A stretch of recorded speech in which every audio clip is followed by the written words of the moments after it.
அத்தை 2 மணி ஆயிடுச்சு, சாப்பாடு எடுத்து வைக்கவா?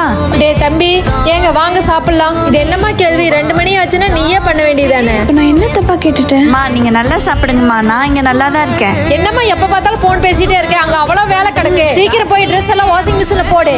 சரிங்க அத்தை. டேய் பாட்டிக்கு உடம்பு சரியில்லை, நான் போய் பார்த்துட்டு வந்துடுறேன். சரிம்மா, போயிட்டு வாங்க. என்னம்மா சாப்பாடு கொஞ்சம் தான் இருக்கு, நீ கவனிக்கவே இல்லையா? பரவாயில்ல விடுங்க அத்தை, கடையில வாங்கிக்கலாம். என்னம்மா இப்படி பேசுற? எப்படி அத்தை பேசுறேன்?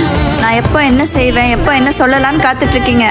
நீங்களும் வேற வீட்ல இருந்து வந்தவங்க தான். உங்க அத்தை இப்படி பண்ணல, ஏன் நேரம் நான் இப்படி மாட்டி தொலைஞ்சிட்டேன். டேய் பாடுறா எப்படி பேசுறான்னு. 2 பேரும் கொஞ்சம் நிறுத்துறீங்களா? எங்க அம்மாவும் பாவல்ல, பொண்டாட்டியும் பாவல்ல. 2 பேருக்கு நடுவுல நான் தான் மாட்டிட்டு முழிக்கிறேன். ஏம்மா 2 குழந்தை பிறந்ததுக்கு அப்புறம் உங்க அம்மா கொண்டுனா ஊருக்கு போய் பாத்துட்டு வரேன்னு சொல்றீங்களே? கல்யாணம் ஆகி 6 மாசம் ஆச்சு. அவங்க வீட்டுல அவ செல்லமா வளர்ந்துருப்பா. அவ அவங்க அம்மா கூட பேசின என்னமா தப்பு? மாமான்னு மரியாதை கொடுக்கணும் தாம எல்லா பொண்ணுங்களும் கல்யாணத்துக்கு அப்புறம் வருவாங்க. ஆனா நீங்க பெரியவங்கன்னு பண்றதுக்காக காட்டுற விஷயம் தான் உங்களுக்கு மரியாதை உங்க மேல கம்மியாக வைக்குது.